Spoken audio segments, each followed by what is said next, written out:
এয়া দেখিছেনে ফ্ৰেণ্ডছ, এই মাত্ৰ দেউতাই বজাৰৰ পৰা লৈ আহিলে। হাট বজাৰ গৈছিল দেউতাই, তাৰমানে মা আৰু দেউতা মাইনা গৈছিলে। তাৰে পৰা মানে জালুকৰ পুলি লৈ আহিলে আৰু ফুলৰ গছ লৈ আহিলে। তাৰমানে দেউতা আমাৰ ভাইটেকৰ দেখিলে, তাৰমানে ধুনীয়া ধুনীয়া মানে ফুলৰ গছ হৈছিলে না, ভাত খাব মানে গৈছিলোঁ যেতিয়া ভাইটেকৰ, তেতিয়া দেখি এনে বহুত ভাল লাগিছিল নেকি, দেউতাৰো মানে একদম আনো হৈছে।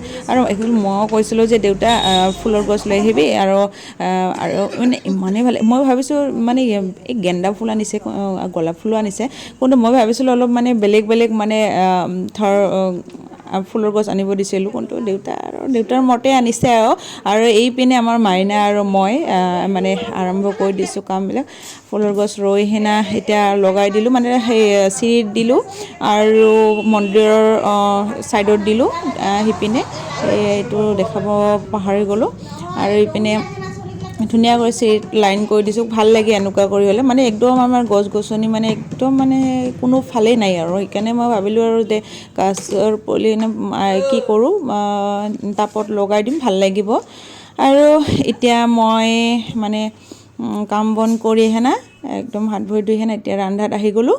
আৰু এয়া মাহৰ দালি, দেউতা তাৰমানে মাহৰ দালি লৈ আহিছিল কিবাহৰ পৰা, হাট বজাৰৰ পৰা, ঔটেঙাৰে খাবৰ কাৰণে। আৰু এতিয়া মই বহাই দিলোঁ।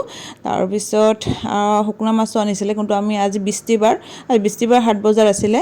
তাৰপিছত আৰু ভাবিলোঁ নহয়, এতিয়া আজিতো মানে খাব নোৱাৰিম শুকনা মাছটো, সেইটো কাৰণে আৰু নবনালোঁ। আৰু এতিয়া চম্ভাৰটো দি দিলোঁ। আৰু কি আছিল এইটো মই চিম আনিব দিছিলোঁ, ডাঙৰ চিমটো, কোনো দেউতাই আনিলে সৰুটো, লোকেলটো আনিলে। এয়া দেখিছেনে, ৰঙালাও বনাইছিলোঁ আৰু চিম, আৰু এয়া মাহৰ দালি, মানে ইমান মানে ধুনীয়া লাগিছেনে, ভাল লাগিছে কাঁহীটো।